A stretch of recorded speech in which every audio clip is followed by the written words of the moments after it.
I mean, the value of Kristaps, and we'll move on to him here, is I really think that him being put at the center position is huge for this team. You saw how he's just always been hesitant to play the center position. He's not one to do it. And he ended up playing 40% of his time at center position in Dallas. And this is per his request. It just kept going down, kept going down. And in 1,000 minutes under Wes Unseld Jr., he played 97% of his minutes at the five. And you just have to. I mean, look at the wings on this team. He has to. And what can you do for this team, though? And I think this is actually be huge. You have wings that are great cutters. Corey Kispert, surprisingly, he's among the best in the league. He's a top 10.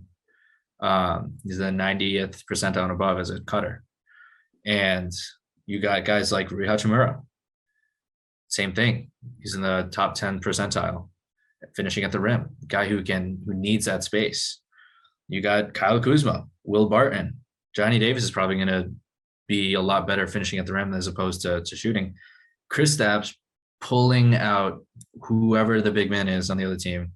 I mean, spacing the floor like that, even though it's so nominal and seems ridiculous for the price tag that he's at, is valuable. And I think that's just what they need to lean on.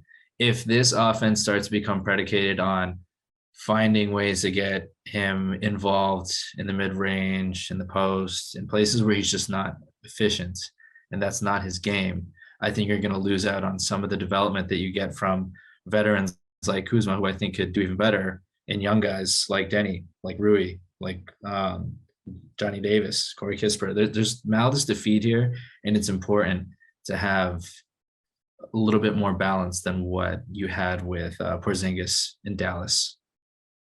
Yeah, I mean, he just can't demand like the ball in his hands, plays to be made around him anymore. I mean, he was at that in New York, then obviously the injury, we gave him a bit of time then to recover from that, but then it was the same in Dallas, and it just never really felt like it worked. And then as soon as he was out of Dallas, things just seemed to pop that a little bit more. So he has no right to feel that he is entitled to be getting more plays, the offense built around him or anything like that. But like you said, if he can commit to playing that role on this team, it could really help them to succeed, and he could thrive in that sort of position. He gets a lot of looks out of three. He can be a great shooter. He doesn't have to be in and around the paint. He can really deter the defense of their opposition. It's just a question of, can Porzingis accept the role? And hopefully Wes Unseld can get through to him and make him believe in this project, and he can finally really find his place in this NBA, because unfortunately it's been however long it is now, probably about 7 or 8 years, and he still really hasn't found his place in this league. And hopefully in Washington, his third team, that can be where he finds it. Yeah. And I think in particular, the formula works here in a way because you can play him offensively at the five. And I don't think you suffer too much in terms of rebounding perspective, because you got big wings on this team. I already mentioned all that. You got wings that are willing rebounders. You have guards. And I think that's going back to Johnny Davis for a second. Like, that's also a way that I think Johnny Davis can earn minutes, being a good rebounder in the backcourt. That's something that's going to get him minutes.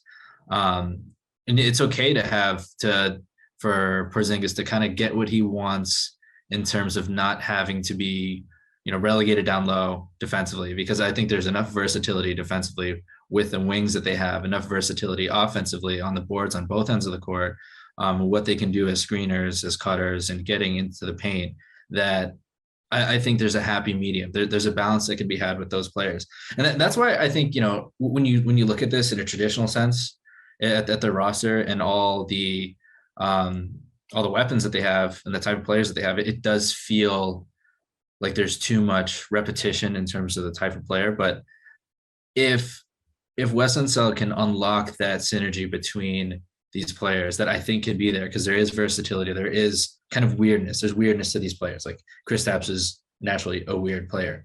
Like finding ways to have Kuzma be a consistent guy. He's a weird player at a big power forward. He, honestly, I think he needs the ball in his hands more. That's the key to it.